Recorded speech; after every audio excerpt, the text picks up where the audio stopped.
as a child becomes a teenager, their bodies are changing enormously, and good nutrition is super critical, isn't it, to support their health and their growth and their development, both physically and emotionally. There's so much going on at this time.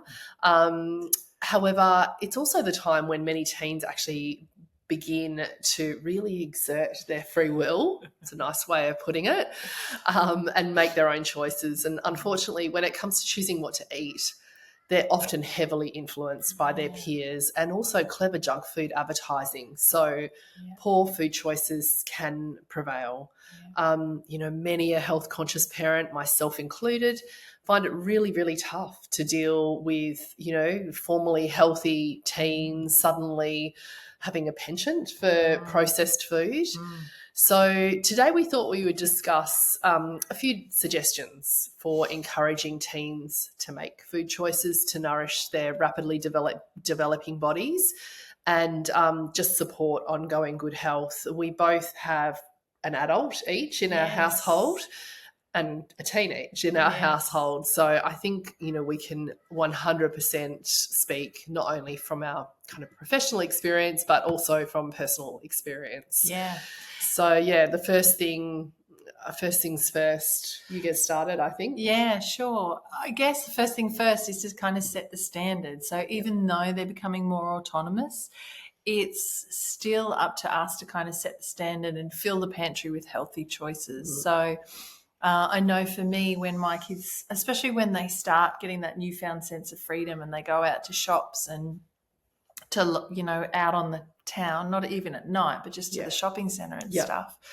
And in different places all around Australia, there some towns, all they have is junk food. Yeah. So when they're going out to meet their mates, that's all they have. So for me, as much as possible, I try to make sure when they are home, they're eating good food. And that the dinners and the brekkies and the lunches that we make kind of make sure they're really nutritious and really healthy. We make lots of their kind of favourite meals, so there are leftovers in the fridge for them to grab when they're hungry. Which is great, just from that convenience perspective, isn't it? Yes, because teenagers are all about convenience. Fast and furious. I don't know about your kids, but my kids will look in the fridge and go, there's nothing to eat. If it's not ready to go. Exactly. Prepared, So that's where leftovers are great. Yes, they are, Like I make a big thing of moussaka and then they cut it up and heat it up on the stove. Perfect. Yeah, but you can bag nut mixes, you can cut up veggie sticks, you can boil some eggs and have them ready in containers to eat when they're hungry. And just have different kind of healthy options for them at home. I find that even though they'll go out and they'll have a weekend with mates going to the movies, they almost always come home and say, oh, my God, I just need to eat veggies or fruit. Healthy. Something healthy. They can feel the impact of the junk food on their body. Yeah, absolutely.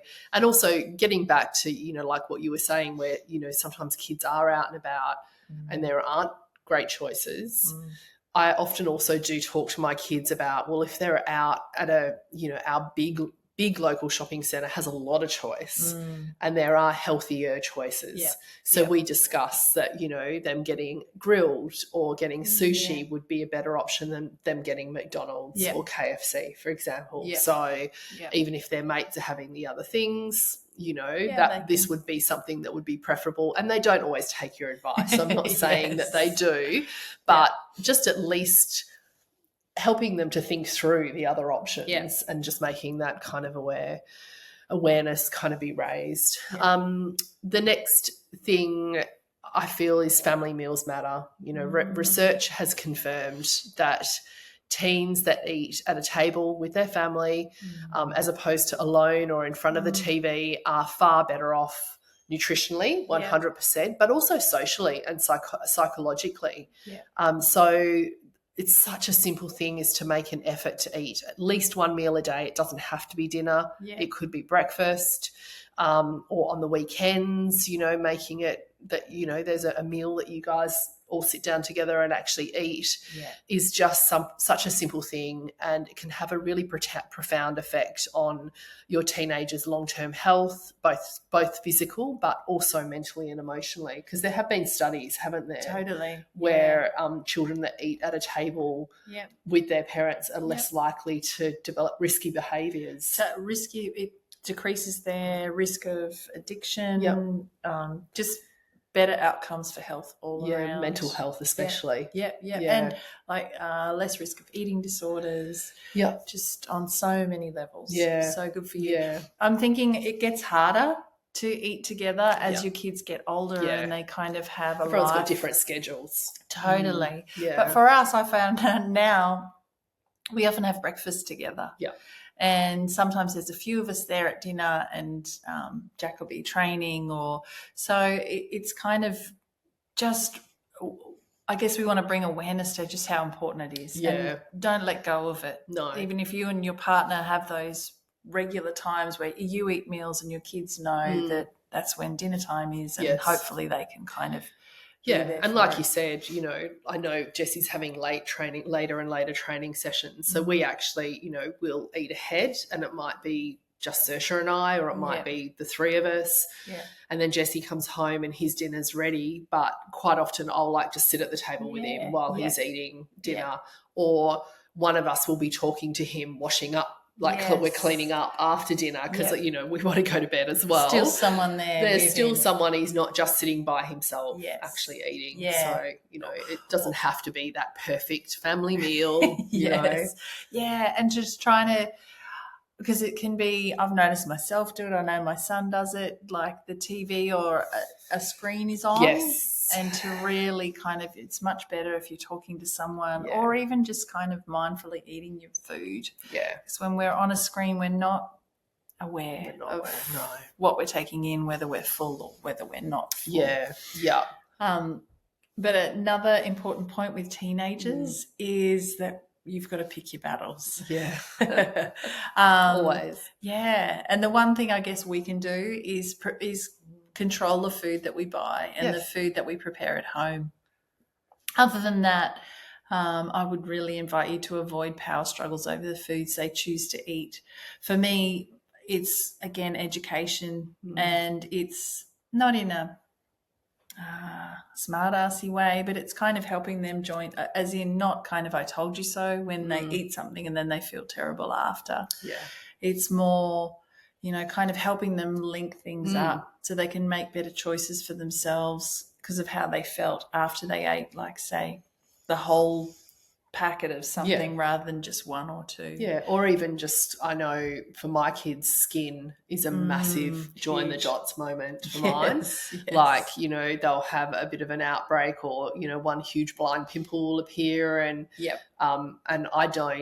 I've joined the dots enough times that I actually don't need to join dots anymore. Straight away, my daughter's like, oh God, that's because last weekend, I just, ate so much junk food, or I ate way too much sugar last weekend. And again, there's no blaming or shaming, or there's no even negativity really associated with that. It is just as purely a connection. It's not to say that she's not going to go out and do that exact same thing the following weekend, but the connection is there. And as I said, I don't even make that connection anymore. She is 20, so she's well and truly old enough for me not to make those connections, but she knows exactly what and it's happened. Teenagers, hey, they kind of know what they should and shouldn't do by this age, and they do them anyway, like we did when we were teenagers.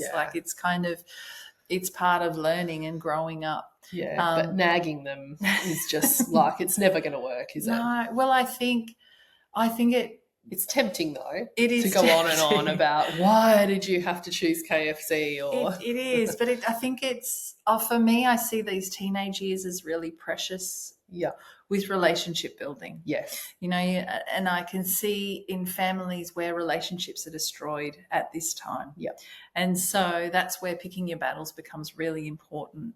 And, kids at this age, you've got to trust that you put the information into them when they were under 11. and that now they can recall that information when they need it, and that more you are just someone there on the journey beside them. Yes. And yeah, you're still a safety net. But I think nagging and berating them creates animosity and just isn't helpful. They more want to move away from you further or do the opposite to what you want to say. So I think it is just really trusting the foundation that you've laid, and that because you have kind of eaten whole foods, they know what that feels like, and they know how their body is impacted when they eat rubbish. Yeah.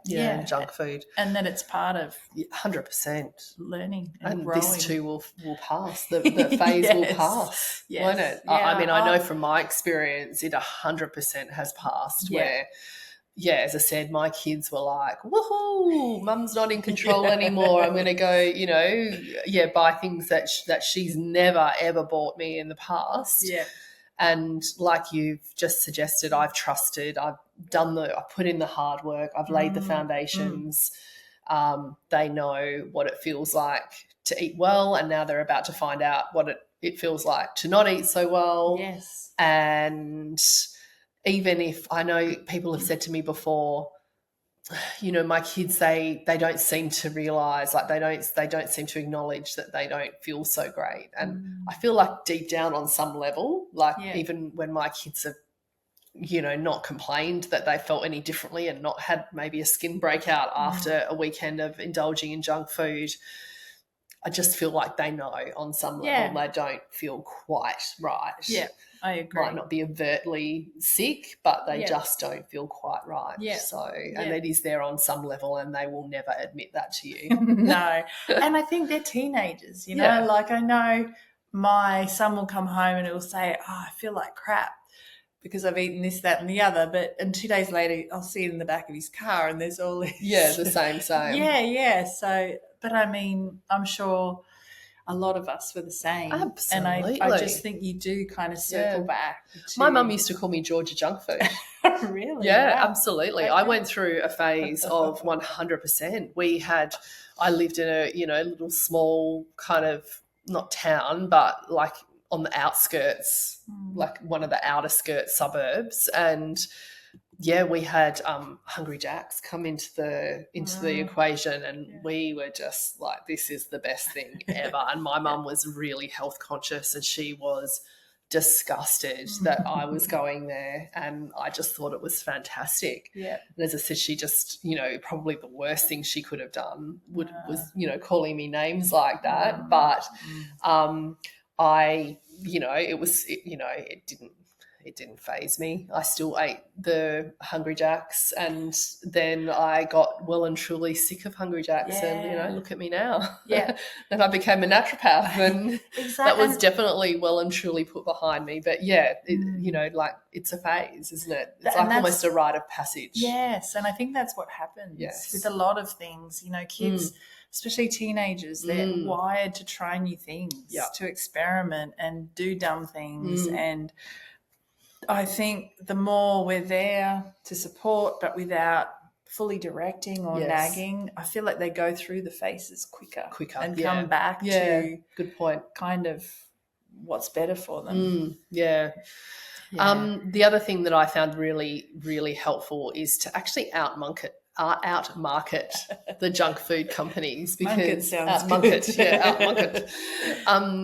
the junk food companies, because like we said, originally, we're not just dealing with peer pressure here, we're also dealing with this external world that profits from marketing crappy foods to our kids, and everywhere. It is absolutely everywhere. And we were talking about it before that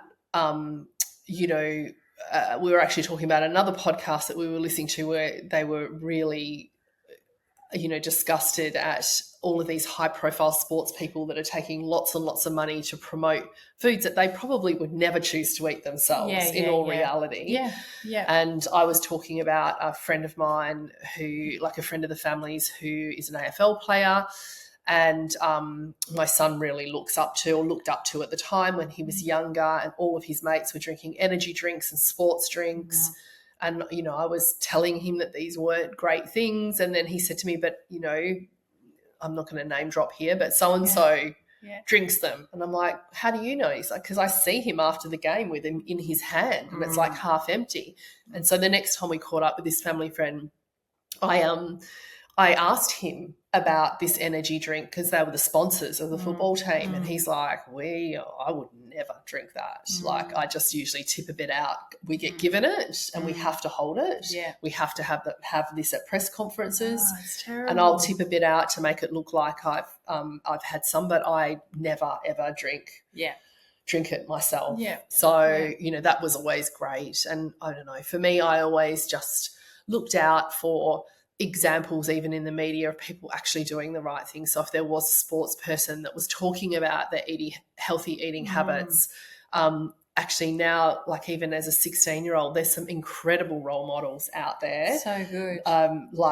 There's one football player that has a food channel where he cooks whole food. Oh, that's so cool. And there's also other, great sports people that talk about, the importance of having a healthy diet and eating enough protein and getting enough sleep. And that's just, I suppose, the positive side of social media, as opposed to when we were young, it was just, we only saw what was advertised. Yeah. We never saw anything beyond that. Yeah. I love that with podcasts now. Yes. And you're getting all these, like really famous influencers and sporting people actually being asked, what do you do for health? Exactly. And how health conscious and they're able to are. share that rather information. Than the photo of the sponsor. Totally. Like with the... Yeah, exactly. And so, I always seek out this information. If I come across something, I'll shoot it off to my kids just to reinforce the things that I believe in. So, for my son, it's anything sports related. For my daughter, it's always, all of the, beautiful influencers and the successful women, online, and whenever they're talking in terms of health tips and their productivity and, their appearance and their skincare or whatever it is, I just, market to my kids' own individual sweet spot. We talk about this a lot in the Well Nourished Kids program with little kids, but it also does apply to teenagers. That you need to pick the sweet spot with marketing to kids. Yeah. And that's the sweet spot is the thing that matters to them. So if I sent my daughter an athlete at the moment, she goes to the gym and looks after herself physically, but she's not an athlete like Jessie. So if I sent an athlete's opinion on something, she'd be like, whatever. Exactly. She wouldn't even open it, let alone watch it. So, picking something, marketing to that sweet spot, it might be achieving better grades, helping, as I said, if they've got any acne, helping with skin or sports performance, whatever it is. Even anxiety. Yes. Yeah. Food that helps with anxiety or, because it's so common. Yeah, these absolutely. days. Anxiety, depression.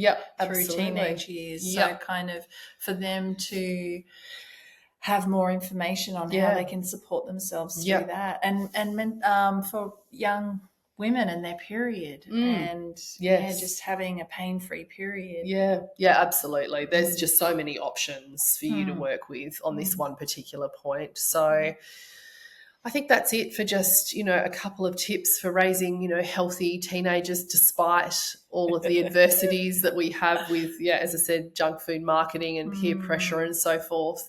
But just as a parent of an adult now, I would definitely say that it is a phase, it passes, and the less emotion you attach to it, the less you, like Jane said earlier, nag and berate.